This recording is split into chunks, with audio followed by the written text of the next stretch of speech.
Que pedes? Logo esta noite te pedirão a tua alma. Jesus, Lucas 12:20. Que pedes a vida, amiga? Os ambiciosos reclamam reservas de milhões. Os egoístas exigem todas as satisfações para si somente. Os arbitrários solicitam atenção exclusiva aos caprichos que são próprios. Os vaidosos reclamam louvores. Os invejosos exigem compreensões que lhes não cabem. Os desrespeitados solicitam considerações indébitas. Os ociosos pedem prosperidade sem esforço. Os tolos reclamam divertimentos sem preocupação do serviço. Os revoltados reclamam direitos sem deveres. Os extravagantes exigem saúde sem cuidados. Os impacientes aguardam realizações sem dados. Os insaciáveis pedem todos os bens, olvidando as necessidades dos outros. Essencialmente, considerando, porém, tudo isso é verdadeira loucura, tudo fantasia do coração que se atirou exclusivamente à posse efêmera das coisas mutáveis.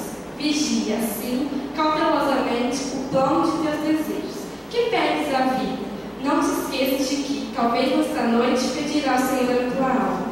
Mensagem extraída do livro Vinha de Luz do Espírito Emmanuel.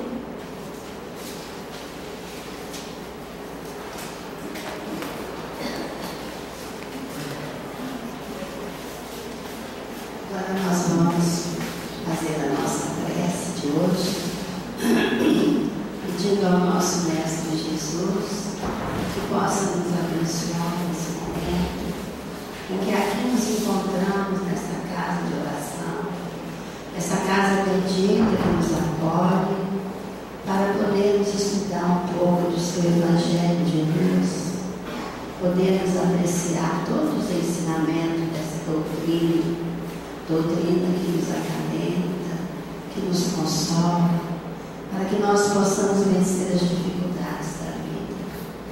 Abençoa-nos, Senhor, com a tua paz infinita. Ilumina nossa mente e nosso coração, que a espiritualidade possa estar junto de nós, nos ajudando nas nossas dificuldades, nos ajudando a direcionar os nossos passos no caminho bem, envolvendo-nos sempre na tua luz bendita. Envolve, Senhor, a todos nós que aqui nos encontramos, encarnados e desencarnados, e que possamos sempre, Jesus, te render graças por tudo que temos, por tudo que não temos também, Senhor, porque nós temos aquilo que nós merecemos, aquilo que o Pai acha que é melhor para nós. Então nós temos que estar sempre agradecidos, porque tudo é para o nosso bem, tudo é para a nossa evolução moral, espiritual. É assim, Jesus, com esse pensamento, pedindo a espiritualidade para ajudar a nossa companheira que vai usar a palavra hoje, que vai trazer os ensinamentos para nós, e com esse sentimento de amor em nossos corações, sentimento de atenção para que possamos aprender um pouco mais, nós te pedimos permissão, Jesus, a ti, Mestre querido, a espiritualidade, o dirigente espiritual da nossa casa, e principalmente de nosso Pai misericordioso, que é Deus, para darmos por iniciado a nossa reunião de hoje. Que assim seja, graças a Deus. Nós vamos passar a palavra agora a Rogéria, que vai fazer a prece de hoje. Boa noite a todos, queridos irmãos, que o Mestre Jesus esteja em nossos corações na noite de hoje. A lição que nós vamos refletir nessa noite está contida no capítulo 17 do Evangelho segundo o Espiritismo. Fala sobre os caracteres da criação perfeita, a sua criação é perfeita. Então, em nossa essência, todos nós, por mais vícios que tenhamos, por mais imperfeições que tragamos das nossas existências anteriores, e por mais que nós ainda cultivamos e adquirimos, né, nessa existência, nós somos perfeitos na nossa essência, porque fomos criados perfeitos. Lembremos do que Jesus nos ensinou quando esteve junto de nós. Nós fomos criados à imagem e semelhança do Pai, no quesito perfeição, na condição de sermos perfectíveis. Em que consiste então a perfeição humana? Na noite de hoje nós vamos nos limitar mais a estudar sobre a perfeição moral, do seu aspecto moral. Jesus, sabendo de todos os segredos que rodeiam a alma humana, todas as suas imperfeições, brindou-nos, dentre várias, duas lições que devem nortear a nossa vida. E uma delas é: amarás, pois, ao Senhor teu Deus de todo o teu coração e de toda a tua alma e de todo o teu entendimento e de todas as tuas forças.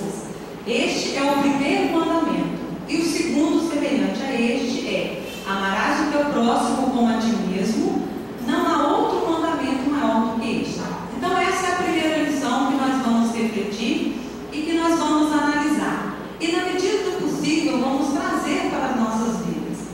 Como vamos amar a Deus? Primeiro, antes de mais nada, nós precisamos amar a nós mesmos. Para amar o próximo, temos que primeiro amar a nós mesmos. Para amarmos a nós mesmos, precisamos nos conhecer. Ninguém pode amar, ninguém pode gostar daquilo que não conhece. Então nós precisamos nos conhecer. Quem somos nós? Quais são as nossas virtudes? Quais são as nossas imperfeições, as nossas limitações? E a partir daí, fazendo essa análise, nós vamos ver o que nós gostaríamos de mudar em nós, o que nós gostaríamos de aumentar, que virtudes nós gostaríamos de ampliar.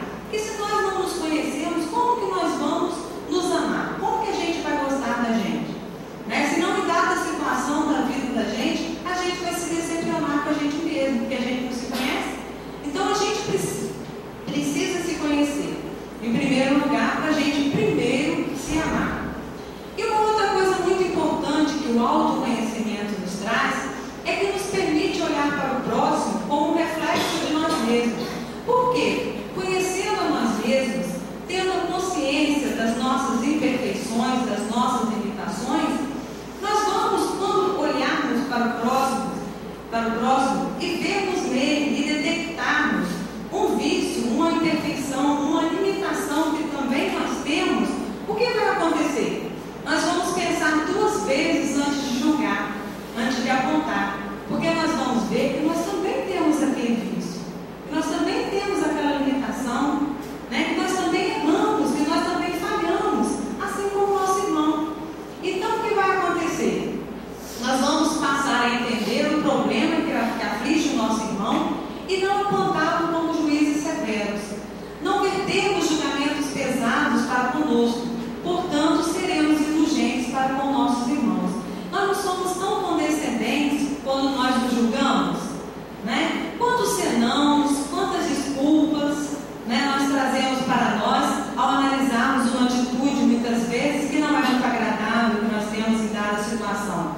Então, quando a gente se conhecer e ver no nosso próximo as mesmas limitações que nós temos, nós vamos passar a ser criaturas mais indulgentes, porque nós vamos nos identificarmos uns com os outros. E a gente sabe que nós todos estamos nesse mundo de provas e expiações, nós estamos mais ou menos com algumas diferenças no mesmo grau evolutivo. Então os nossos vícios, as nossas imperfeições são bem parecidas, as nossas dificuldades são bem parecidas e também as nossas virtudes, É claro que com algumas exceções, tem sempre aquele que sobressai mais, tanto nos vícios, nas imperfeições quanto nas virtudes. Pelo exercício diário de autoconhecimento, interrogando-nos se tudo que fizemos no dia foi bom, se algo fizemos de errado ou se possui algo que podemos melhorar, iremos desenvolvendo em nós condições de exercitarmos o amor desinteressado para com os nossos irmãos. Então a gente lembra lá do conselho de Sócrates, do autoconhecimento. Homem, conhece-te a ti mesmo. E depois do Evangelho também Santo Agostinho, porque é importante esse autoconhecimento, é um exercício diário, constante, como nós evolução é um processo individual, intransferível, gradual, contínuo e infinito. Então a gente precisa estar sempre se analisando, refletindo sobre as nossas ações, sobre as nossas atitudes, o que nós fizemos de errado, o que nós fizemos de bom, o que nós podemos modificar, o que nós podemos melhorar, analisando as nossas atitudes cotidianas com os nossos irmãos, onde nós falhamos. Às vezes, no dia a dia, no corre-corre, nós temos algumas reações, algumas ações, falamos algumas coisas que são muitas vezes impensadas em razão da turbulência do cotidiano, da vida diária, da correria. Então, à noite, ao deitarmos, vamos fazer essa reflexão, né? Onde foi que eu errei? Será que eu magoei alguém? Será que alguém ficou triste comigo? Será que eu poderia ser mais amável, mais compreensivo, mais paciente com o meu irmão, com o meu colega de trabalho, com o meu esposo, com a minha esposa, e assim por diante. E quanto mais a gente se refletir sobre isso, nesse exercício diário, mais a gente vai buscando forças e os recursos necessários para a gente mudar. Então a gente precisa se analisar, a gente precisa ver onde que a gente erra para que a gente tenha a condição de se transformar. Porque se a gente não sabe onde está o erro, como é que a gente vai corrigir? Né? E o segundo ensinamento, que é muito importante para nossas vidas, é quando Jesus diz: ouviste o que foi dito, amarás o teu próximo e odiarás o teu inimigo. Eu, porém, vos digo: amai os vossos inimigos e orai pelos que vos perseguem, para que vos torneis filhos de vosso Pai Celeste. Porque Ele faz nascer o sol sobre os maus e bons, e fez chuva sobre os justos e injustos. Portanto, sede vós perfeitos, como perfeito é o vosso Pai Celestial. Então, dois trechinhos muito importantes nesse ensinamento de Jesus, quando Ele nos recomenda amar os nossos inimigos. Para quê? Para que nos tornemos semelhantes a Deus. Por quê? Porque Deus não faz distinção quanto a nós. Ele nos ama incondicionalmente. Então aqui, nessa segunda frase, quando Ele faz nascer o sol sobre os bons e sobre os maus, sobre os justos e os injustos, Ele permite que a chuva caia, Jesus enfatiza que Deus não faz distinção entre nenhum de nós. Sejam nós merecedores ou não, nós recebemos todos os recursos e oportunidades para conquistarmos o próprio bem-estar. Todos nós recebemos o seu amor incondicional. Então, esse amor incondicional que Jesus nos fala nessa passagem que Ele nos aconselha, a gente fica a refletir, né? Como amar um inimigo? Como amar uma pessoa que nos prejudica, que nos quer mal, né? Como amar um desconhecido? Como amar um criminoso? O que o Mestre queria de nós quando nos trouxe esse ensinamento? Amar quem nos ama é muito fácil. Amar quem é bom é muito fácil. O difícil é amar aquele que nos contraria, que nos contradiz, aquele que é difícil nas nossas vidas. Isso sim, né? É uma prova de fogo para nós. E quando Jesus fala para nós sermos perfeitos, como o Pai Celestial é perfeito, nós vamos analisar e vamos observar que em nenhum momento da sua passagem aqui pela terra conosco, Jesus se deu como exemplo. Jesus nunca se colocou como exemplo. Nessa passagem, Ele coloca o Pai como exemplo a ser seguido. Deus como parâmetro a ser seguido por nós, de modo a nós conseguirmos ser tão justos, sábios, superiores em nossos relacionamentos, assim como Ele é na sua relação para conosco. Então, quando Jesus nos diz, nos conclama a amarmos os nossos inimigos, é exatamente por isso, para que nós pudéssemos ser chamados de filhos de Deus, né? E nos ordena a sermos tão perfeitos quanto o Pai, é para que a gente consiga ser justo, sábio e superior nos nossos relacionamentos, assim como Deus é para com cada um de nós. Nós já paramos para pensar na grandiosidade da misericórdia do Pai para conosco? Quantas falhas, quantos erros nós cometemos e nós estamos sempre aí recebendo as suas bênçãos, né? A bênção da vida, das oportunidades de corrigir, de trabalho,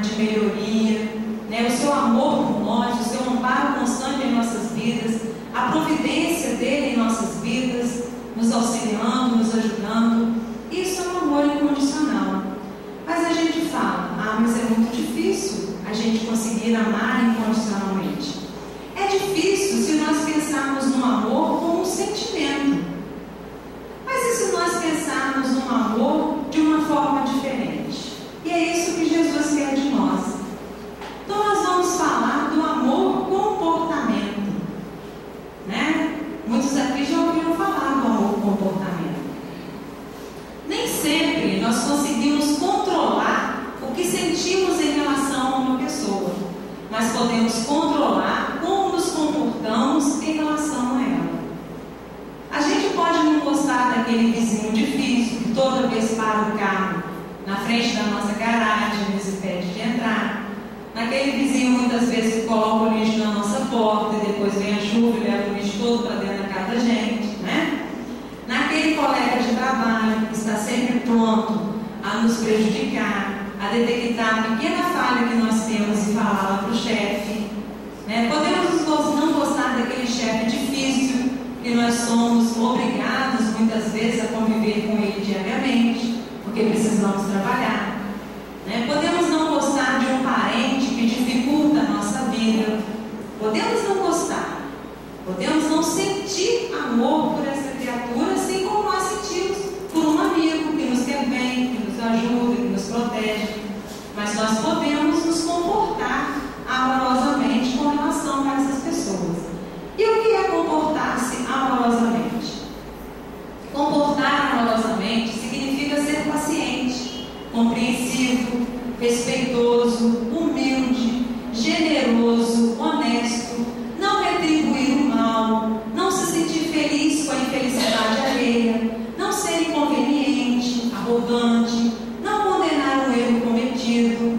E não é exatamente isso que a gente vê quando Jesus nos aconselha a amar os inimigos?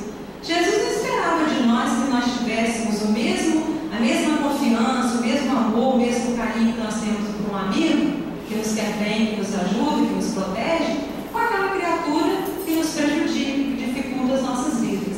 Ele queria exatamente que nós fizéssemos isso, que nós fôssemos pacientes, compreensivos, que não retribuíssemos o mal com o mal, que não ficássemos felizes quando algum mal acontecesse com aquela pessoa. Então, esse é o amor-comportamento.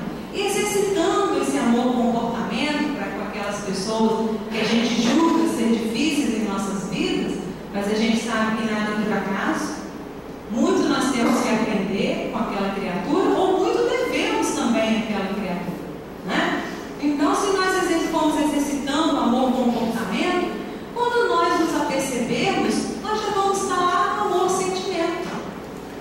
Às vezes a gente consegue ser alguém solícito, né, com aquela pessoa difícil, alguém generoso, né, tolerante, compreensivo. Quem sabe um dia esse companheiro não desperta, não vê, né, o quanto ele está sendo rude, desagradável, né, prejudicando a gente. Quem sabe, né, de uma situação incômoda, a gente não faz nascer lá na frente, no futuro, um grande amigo, né? A gente sabe de tantos casos, né, de pessoas que não tinham simpatias umas pelas outras, que não se davam bem, e que as circunstâncias da vida vieram unir essas pessoas, e na convivência, através desse amor-comportamento, tornaram-se amigos, né? A gente lembra aqui de um caso também, quando a gente fala sobre o amor aos criminosos, de um empresário no Rio de Janeiro, chamava-se Custódio. Acho que eu já contei até esse caso aqui. Ele acabou tornando-se amigo daquele que o iria sequestrar. Então, o Roberto, que chamava o sequestrador, ele articulou todo o plano. Ele já tinha cometido vários sequestros na cidade do Rio de Janeiro, e ele pegou 28 anos por conta desse sequestro. E um dia ele planejou sequestrar esse empresário.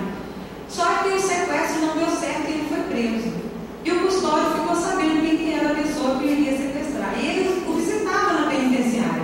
E quando saiu da penitenciária, ele deu emprego, porque ele conversou com ele, ficou sabendo da história de vida dele, deu emprego para ele. Aí ele até conta, ele deu emprego com carteira assinada. E ele transformou a vida dele apenas com uma oportunidade que foi dada. Ele trabalhou um tempo para ele, depois seguiu a sua vida. Ele criou uma ONG, esse Roberto, esse sequestrador, ele criou uma ONG para ajudar, né, ex-detentos, aquelas pessoas que saem das penitenciárias, para elas serem reinseridas na sociedade, para terem oportunidade. Então ele fala, né, que na vida dele o único freio que ele teria seria a cadeia ou a morte. Então ele agradece a Deus, felizmente, que foi a cadeia e que Deus colocou o senhor Roberto na vida dele, que ajudou ele a transformar. Então olha só,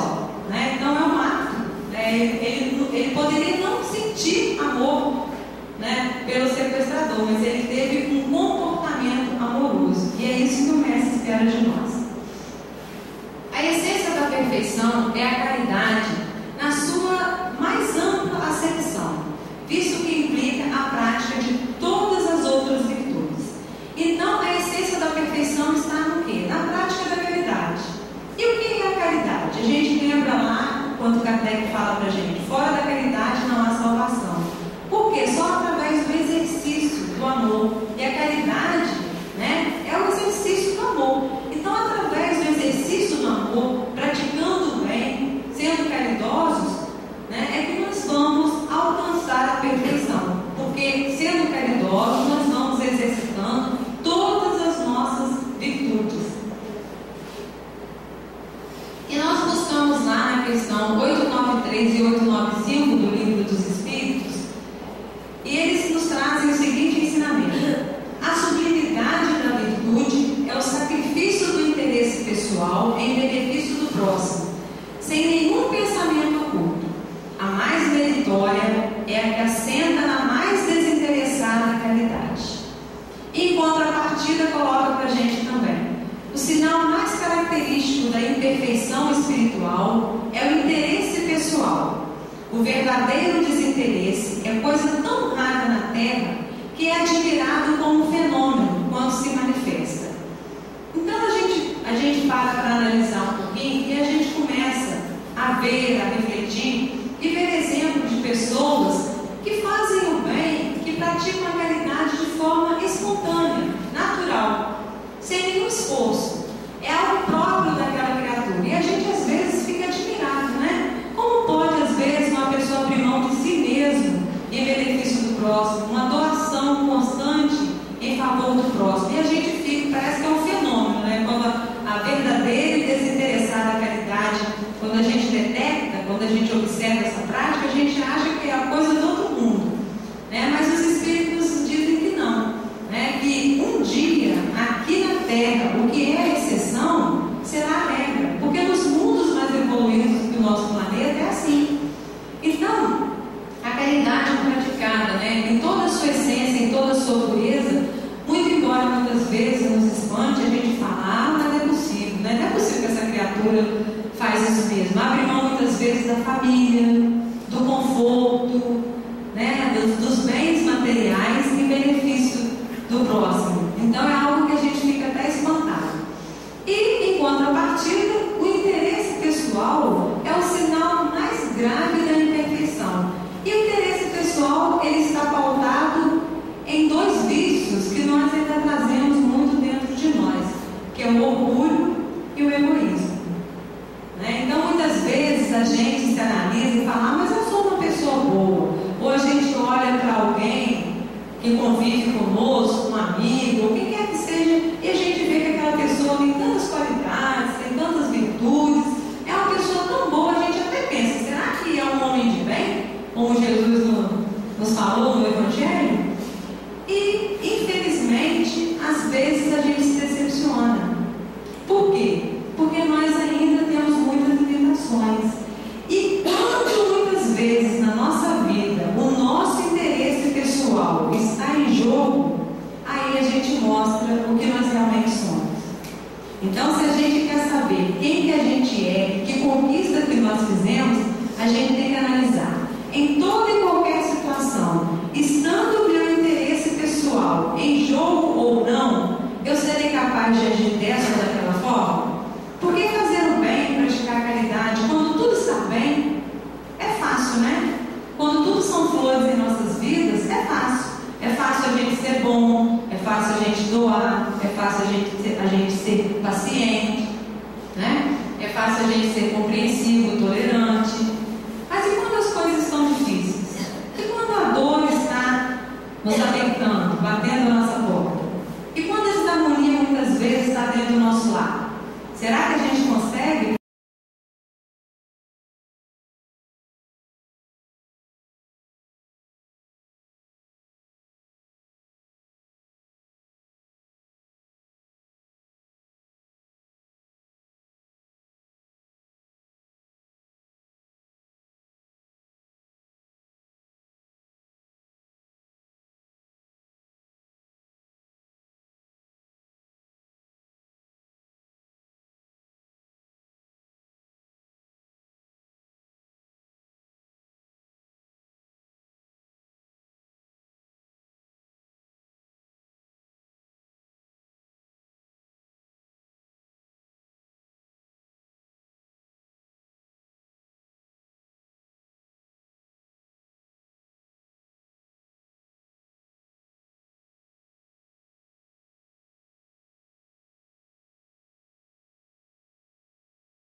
caridade na sua essência? Então é isso que nós precisamos refletir para a gente ver até que ponto a gente consegue abrir mão do nosso interesse pessoal em benefício do nosso próximo, em benefício do bem comum. Esse demonstra que encara de um ponto mais elevado o futuro.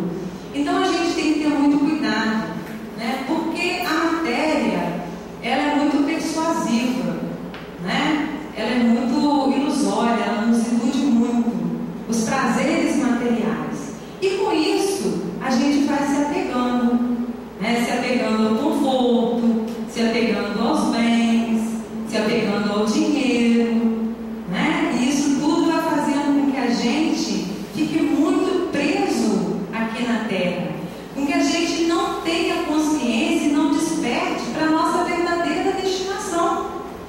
Aqui viemos, o que estamos fazendo aqui, por que estamos aqui no planeta, por que esses recursos nos são concedidos, por que os recursos materiais são colocados, né, na minha posse, o que eu devo fazer com ele? Em contrapartida, o desinteresse, quando nós demonstramos desinteresse pela matéria, mostra que nós encaramos a vida de um ponto de vista diferente, de um ponto de vista elevado. Mas como seria esse desinteresse? Desinteresse é diferente de prodigalidade, porque tem pessoas que confundem. Eu não sou apegado, não. Sou apegado, então eu gasto à vontade, dou tudo para os outros, né? O que é meu não é meu, e assim vai. E a pessoa vai vivendo, né, colocando fora tudo aquilo que às vezes a família adquiriu, tudo aquilo que ele próprio adquire através do seu trabalho. Então a gente tem que ter muito cuidado, né? A pessoa que não é apegada aos bens materiais não quer dizer que ela tem que ser pródiga, né? Sair aí esbanjando à torta direito os bens que adquire, porque nós temos responsabilidade, né? O desinteresse é uma virtude, mas a prodigalidade refletida constitui sempre falta de juízo. Isso está na questão 895 e 896. E a gente sabe, tudo que a gente recebe, todos os talentos que nos são concedidos, a gente vai prestar conta desses talentos. E a fortuna, os bens materiais, é um desses talentos. Então a fortuna não é para ser jogada fora e nem é para ser trancada no cofre forte, como os espíritos mesmo nos orientam. Por quê? Porque se nós somos detentores de recursos materiais, existe uma razão de ser, né? É um objetivo maior. E nós vamos prestar contas de todo o bem que nós poderíamos fazer com aqueles recursos que nós recebemos e não fizemos. E não só com relação à fortuna, com todos os talentos que nós recebemos, com a nossa inteligência, né? Com as nossas capacidades, com tudo que nós recebemos. Então, não podemos ser pródigos com nenhum dos talentos recebidos ou que nós adquirimos ao longo das nossas existências.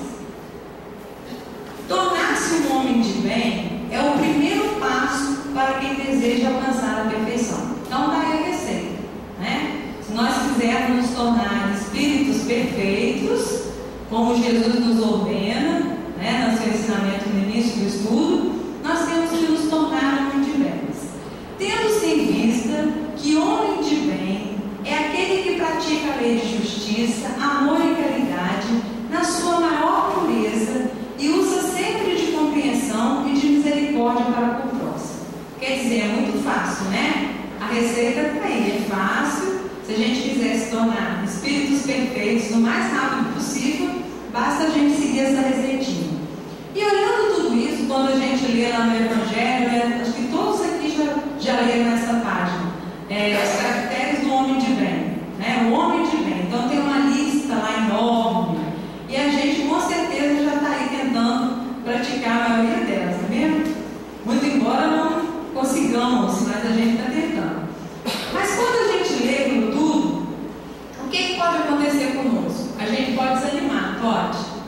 A gente pode falar, gente, mas é muito difícil ser um homem de bem. Já imaginou praticar a lei de justiça, amor e caridade em toda a sua pureza, ser misericordioso o tempo todo? Será que eu vou conseguir? Aí a gente fala, mas isso aqui é muito difícil. A gente gente fala, isso eu consigo, isso eu não consigo, e a maioria do que está relacionado lá, a gente talvez não consiga. Mas a gente não pode desanimar, né? Porque ainda nós carregamos diversas imperfeições, vivenciando em nosso dia a dia situações em que. Então, a gente às vezes acha que a gente nunca vai chegar lá, que a gente não vai conseguir, né, se tornar um homem de bem. A gente às vezes até fala, isso aqui eu vou deixar para outra encarnação, mas a gente não pode deixar para outra encarnação. A partir do momento que a gente já conhece, nós temos responsabilidade, né? As oportunidades dessa existência, ela vem de um jeito, e na próxima encarnação, como elas virão? Então a gente tem que aproveitar. Então, por que a gente ainda acha difícil, né, essa transformação do que nós somos hoje em homens de bem, como Jesus nos ensina em seu Evangelho? Por quê? Porque nós ainda somos muito individualistas, impulsivos e agressivos.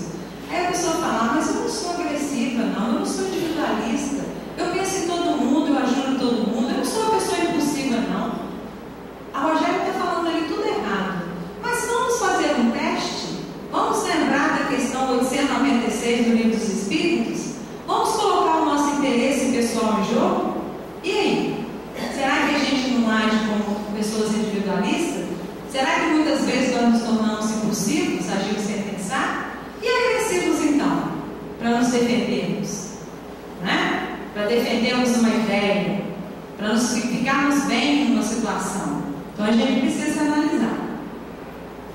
Julgamos muitas vezes sem tolerância as pessoas que mais amamos ou rejeitamos aquelas outras que nos contrariam.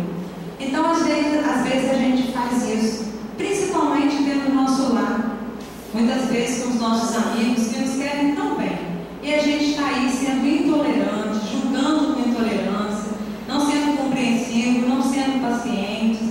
E aquelas pessoas que nos contrariam, que não comungam da mesma ideia que nós temos, o que a gente faz? A gente rejeita, né? A gente fala que a gente não se dá bem, que a gente não simpatiza. Mas por quê? Porque aquela pessoa fala exatamente aquilo que a gente não quer ouvir, e que são verdades e que nos machucam. Não conseguimos compreender ou aceitar a opinião alheia, né? Por quê? Porque a gente se julga muito bom, muito sábios, né? Então a gente às vezes em determinadas situações a gente acha que a gente sempre está com a razão, e aceitar a opinião e a ideia alheia então é muito difícil para nós, porque a gente vai ter que abrir mão muitas vezes, vamos lembrar lá atrás, do nosso interesse pessoal, né? Então é muito difícil. Desejamos que primeiramente o mundo atenda às nossas necessidades, para somente depois pensarmos nas necessidades daqueles com os quais convivemos. Ah, mas eu não sou assim não, eu não faço assim não. Então vamos botar em jogo novamente o nosso interesse pessoal. Vamos ver se a gente não age assim. A gente age exatamente assim. Numa situação crítica, nós vamos agir assim.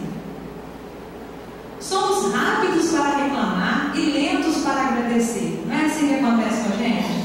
A gente reclama de tudo o tempo todo, né? Próprio nosso ficar reclamando. A gente reclama se está muito calor, se fizer muito frio a gente reclama se tiver um dia ensolarado, se chover também a gente reclama, né? A gente está sempre reclamando, a gente tem sempre um senão.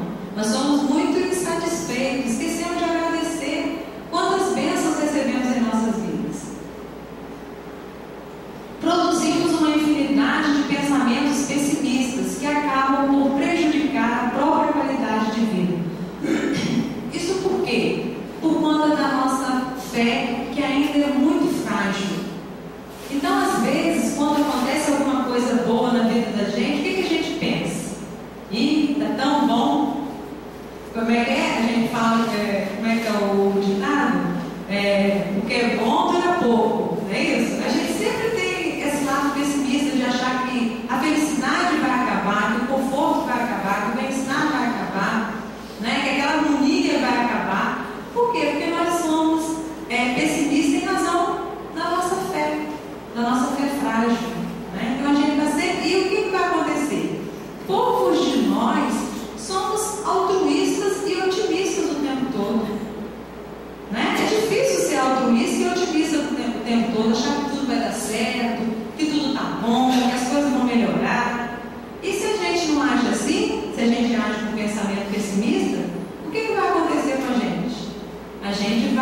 dificultar a nossa vida, né? Nós vamos estar atraindo energias deletérias e negativas para o nosso dia a dia. Quando a gente acorda, né, feliz, agradece a Deus por estarmos de pé, por podermos levantar e trabalhar, sem depender de ninguém para nos ajudar. Olha quanta coisa boa, né? E a gente está aí esquecendo, por podermos ver, né, ouvir, e a gente está aí reclamando de coisas pequenas, por conta das nossas exigências, porque nós somos muito exigentes. Exigentes conosco, exigentes com os outros, exigentes com Deus. Né? Ao analisarmos tudo isso, gente, nós somos humanos, perfectíveis, mas nós somos frágeis, falíveis. Então a gente compreende o quê? Que nós cometemos falhas com relativa frequência. Sempre estamos errando, né? Quem é que não é? Todos nós somos assim. Mais erramos do que acertamos. Porque se nós acertássemos mais do que errássemos, nós não estaríamos aqui. Nós estamos aqui em função de quê? Dos nossos erros, né? Mas isso não deve nos desanimar. Não deve fazer com que haja pensamentos pessimistas em nossas vidas. Por quê? Porque nós fomos concebidos por Deus como seres potencialmente perfeitos. Somos criaturas perfectíveis. Dificuldades e aflições, conflitos e sofrimentos, dúvidas e incertezas não são situações imutáveis ou irreversíveis, porque o nosso destino é a perfeição. Então nós não somos maus, nós não somos imperfeitos.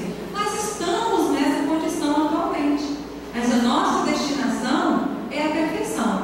Então tudo isso vai passar. Nós vamos nos tornar pessoas altruístas, otimistas, boas, alegres, agradecidas, o tempo todo, quando a gente compreender a nossa verdadeira destinação e começarmos a trabalhar por ela. Agora existe uma questão muito interessante. Quando a gente fala em perfeição, muitas pessoas confundem perfeição com perfeccionismo. E por que isso acontece?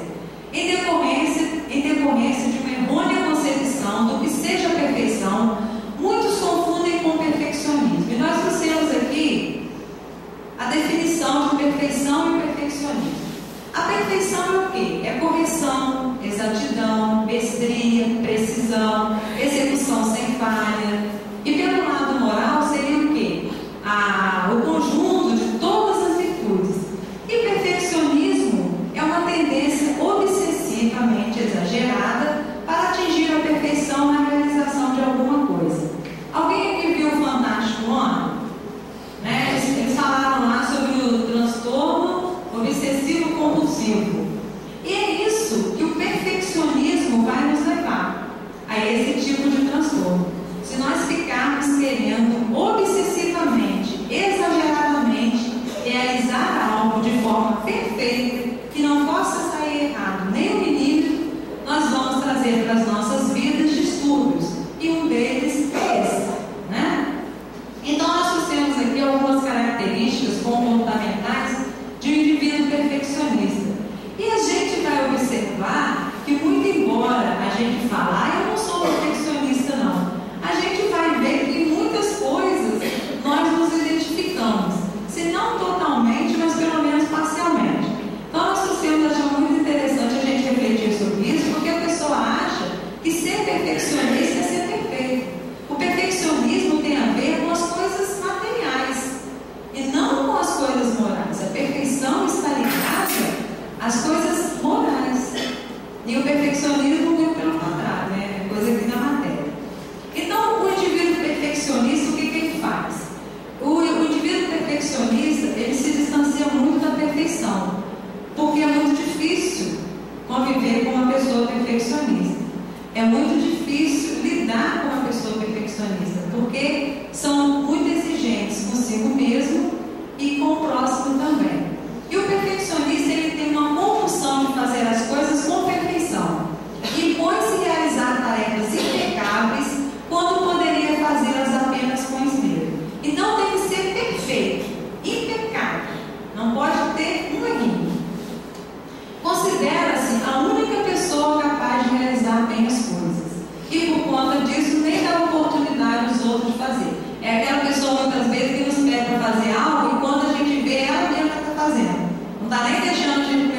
fazer aquilo que ela nos pediu. Porque é o único que sabe fazer bem, né? Então a senhora pode fazer. Obstinação pela ordem e pela limpeza. Tudo tem que estar muito organizado e muito limpo. Coloca as coisas simetricamente, não podendo ficar 1 centímetro fora do lugar. E quanto mais verifica, mais quer checar e mais tem dúvida. Eu não assisti a reportagem, mas eu vi ontem a pessoa que um rapaz falando, eu vi só no comercial, na chamada, que ele fecha a porta várias vezes, né? Não sei quantas vezes ele vai lá, fecha a porta, depois confere de novo, fecha de novo, confere de novo. Essa é uma característica do perfeccionista. Lentidão superlativa, quer dizer, muito lento para fazer as coisas. Por querer realizar tudo com muito detalhe e precisão. Ou então é aquela pessoa que está sempre adiando a ação por temer o não desempenho perfeito. Então, ou é muito lento para fazer as coisas, está muito devagar porque tem que sair perfeito, ou então está sempre adiando e nunca faz por medo de não executar da forma como a própria pessoa entende de si. Pavor de cometer erros. Ninguém o repreende tão cruelmente quanto ele mesmo. Então, ele mesmo se cobra muito, né? Realizar bem, ser o melhor, fazer o mais bonito, o mais perfeito. Possui enorme necessidade de considerações e elogios. Encontra-se constantemente no enorme esforço de ser o melhor, para confirmar sua opinião sobre si mesmo. Com isso, vive competindo e comparando-se com os outros. Então, além de fazer as coisas, querer fazer as coisas muito certinho e querer sempre fazer o mais bonito e o melhor, ainda quer ser elogiado, né? Julga-se superior, está sempre com a razão, né? Então, só ele sabe fazer, só ele executa da melhor forma, então ele é melhor do que os outros e é aquela pessoa que está sempre com a razão. Não existe coisa mais difícil do que a gente conviver com uma criatura que está sempre com a razão. Então, se nós estamos agindo desse jeito, nós estamos nos tornando pessoas difíceis na vida do nosso próximo. Então, é muito difícil isso.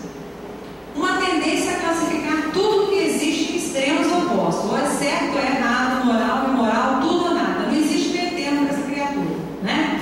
Ou está certo ou está errado. Ou é bom ou não é bom. Aquelas pessoas que são radicais, né?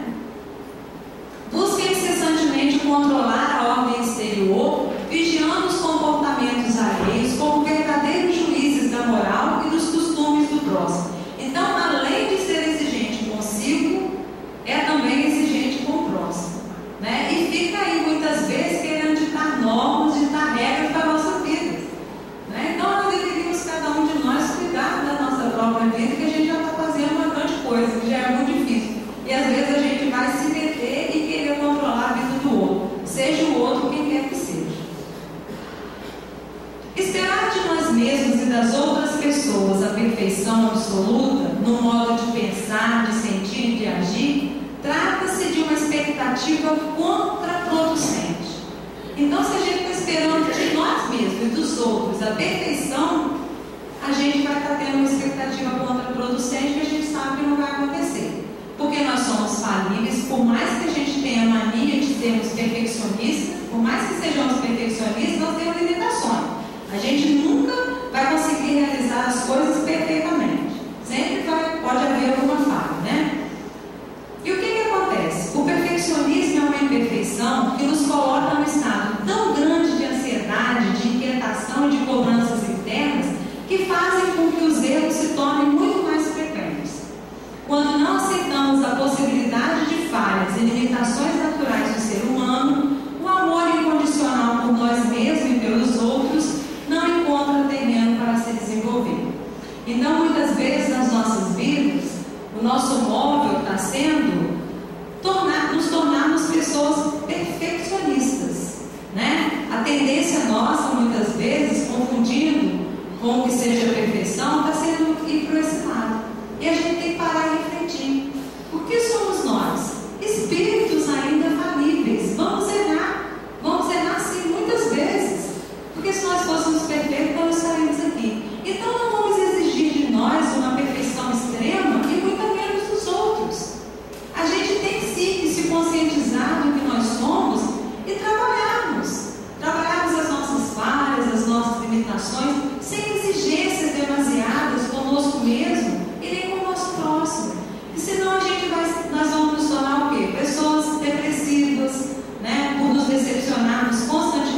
nós mesmos por não nos conhecermos, por achar que nós somos muito bons, e quando a gente vê o interesse pessoal em jogo, a gente tem uma ação, uma atitude, uma reação, e a gente vai ver que a gente não é tão bom assim. Por isso que a gente precisa se conhecer. E buscar esforços para tendermos cada vez mais para a perfeição. Trabalhar as nossas limitações, nos tornarmos pessoas caridosas, pessoas boas, compreensivas, tolerantes. É tão bom quando a gente chega em algum lugar, e a pessoa nos recebe com afabilidade, com doçura, pessoas agradáveis, onde quer que a gente seja. E por que a gente tem que ficar aí ranzinza, dificultando a nossa vida e a vida dos outros? A perfeição começa aí, nas nossas atitudes diárias, na nossa convivência, dentro do nosso lar, no nosso ambiente de trabalho, aqui na nossa casa espírita. Por que sermos criaturas intolerantes, difíceis de lidar? O trabalho da perfeição começa aí, nos tornando pessoas melhores, no convívio uns com os outros, exercitando o amor-comportamento. O amor-comportamento com aquela pessoa que a gente gosta, o amor-comportamento com aquela pessoa que a gente não gosta. Porque falar que ama é muito fácil, mas nós temos que demonstrar que a gente ama, através das nossas ações. O amor-sentimento, ele é muito importante e muito bonito, mas ele tem que ser concretizado no amor-comportamento. Então a gente precisa refletir sobre isso. E finalizando aqui, nós vamos buscar na doutrina espírita o consolo e a esperança para todas as análises que nós fizemos na noite de hoje. Porque se a gente se analisar, a gente vai ver que a gente ainda tem muitas dificuldades a vencer. Mas a gente também, à luz da doutrina espírita, a gente sabe que tudo isso é passageiro. Se é nosso destino é sermos felizes, sermos perfeitos, tudo que está acontecendo conosco nesse momento, todos os nossos vícios, as nossas imperfeições, as nossas dificuldades, elas vão desaparecer, elas vão se transformar num dia em virtudes, E o Espiritismo é uma doutrina que nos coloca no dever sempre de caminhar. O Espiritismo não nos julga, não nos condena, não aponta os nossos erros, deixa a cargo de cada um de nós a reflexão do que nós somos e a responsabilidade a cada um de nós de nos transformarmos. O Espiritismo não nos pede santidade para nos tornarmos santos da noite para o dia, porque a evolução, como nós falamos anteriormente, não está salva, Ela é lenta, gradual, gradativa, constante, contínua na nossa vida, infinita, Então não nos pede santidade para abraçar a tarefa educativa. Todos nós somos convidados à tarefa educativa, não de educar o outro, mas de nos educarmos, a autoeducação. Através da autoeducação, nós vamos vencer a nós mesmos, vencer as nossas imperfeições, os nossos limites, O Espiritismo pede-nos apenas caminhar, e a cada passo dado no rumo do progresso, surge um convite do trabalho dentro do que já conquistamos, abrindo oportunidade de adquirir as virtudes que ainda não trazemos na alma. O erro não está em ter imperfeições, mas em algemar-se a preguiça e não buscar melhorar-se.